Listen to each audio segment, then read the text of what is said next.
समाज में आर्थिक, सामाजिक, शैक्षणिक नजरिए से आंकड़े सबके सामने, सबसे गरीब, सबसे पिछड़ा, सबसे जो भाई पीछे छूट गया है वो दलित समाज के लोग।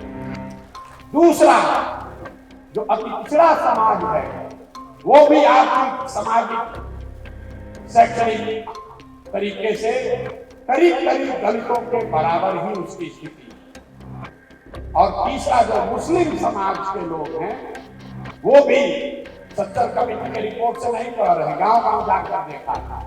दलितों के बाद अगर सबसे ज्यादा गरीब बदहाल अगर कोई दिखा तो मुसलमान भाई दिखे। प्रशांत किशोर ये बातें 28 जुलाई को पटना के बापू सभागार में कह रहे थे। मौका था जनसुराज अभियान को राजनीतिक दल का रूप देने से पहले आयोजित राज्य स्तरीय बैठक का, जिसमें अभियान से जुड़े पूरे बिहार के हजारों लोग जुटे थे।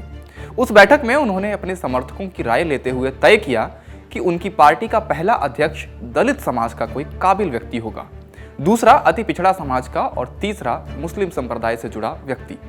पिछड़ा और सवर्ण समाज के लोगों का नंबर इसके बाद आएगा। यहाँ उठता है सवाल कि क्या राजनीति बदलने निकले प्रशांत किशोर खुद बदलने लगे हैं? बच्चों के सपने को देखकर वोट कीजिए कहने वाले पीके क्या धर्म और जाति वाली राजनीति पर लौट आए हैं? नमस्ते, मेरा नाम धनंजय है और आप देख रहे हैं इंडिया टुडे हिंदी। प्रशांत किशोर की टिप्पणी और जनसुराज अभियान के इस फैसले के बाद राजनीतिक टिप्पणीकारों ने इसे DEM समीकरण का नाम दिया और कहा कि वे भले ही सबकी राजनीति का नाम ले रहे हों, लेकिन उनका फोकस D से दलित, E से EBC यानी अति पिछड़ा और M से मुस्लिम समाज पर होगा। जाति आधारित गणना के लिहाज से इन तीनों समूहों की आबादी करीब 19%, 36% और 17% है। 13 जुलाई को प्रशांत किशोर ने घोषणा की कि उनकी पार्टी हर जिले में कम से कम एक महिला को विधानसभा में टिकट देगी और न्यूनतम 40 महिला उम्मीदवार चुनाव में उतारेगी।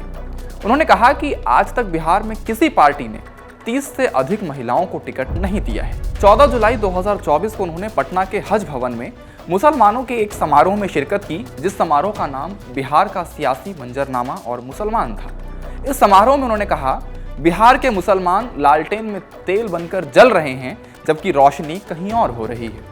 इसके बाद मोनाजिर हसन समेत कई मुसलमान नेता आरजेडी छोड़कर जनसुराज के साथ आए।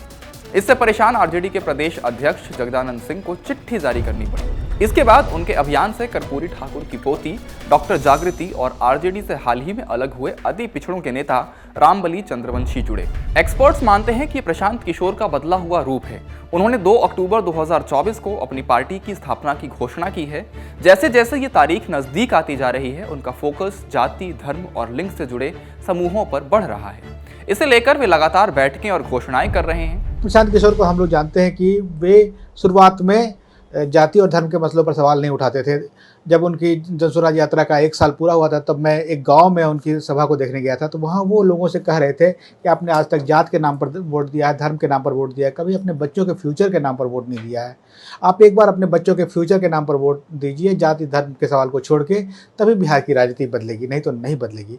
आज वही प्रशांत किशोर अगर जाति और धर्म की राजनीति करते नजर आ रहे हैं तो इसका क्या मतलब है, ये लोगों को चौंका रहा है।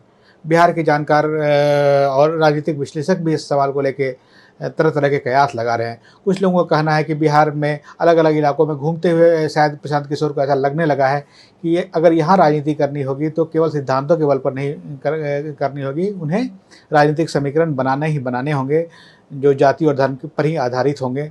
कुछ लोग ये भी कहते हैं कि एक तरह से वो इस तरह के समीकरण बना के राजद, जदयू और कांग्रेस जैसे दलों को नुकसान पहुंचाने की कोशिश कर रहे हैं, क्योंकि वहां नुकसान पहुंचाना आसान है। राजद इसको लेके चिट्ठी भी जारी कर चुका है कि उनकी पार्टी के कई लोग जनसुराज अभियान से जुड़ रहे हैं, जो ठीक नहीं है। इसके अलावा कई लोगों का ये भी कहना है कि प्रशांत किशोर ने भले ही आज अपनी राजनीतिक पार्टी की शुरुआत की है, लेकिन जब वो किसी दूसरी दल के लिए एजेंडा बनाते थे और स्ट्रेटजी तैयार करते थे, उस वक्त भी वो इस तरह के समीकरण बनाते रहे हैं, इसलिए उनके लिए कोई नई बात नहीं है।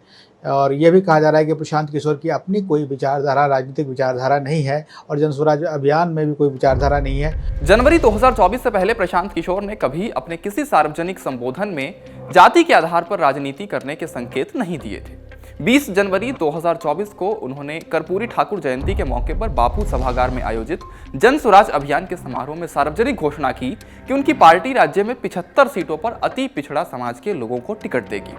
उसके बाद से उनका जाति, धर्म और लिंग आधारित अस्मिताओं की राजनीति की तरफ झुकाव बढ़ता दिखाई दे रहा है। ऐसे में जब उन पर सवाल उठे तो वे सफाई में क्या कहते हैं, वो सुनिए।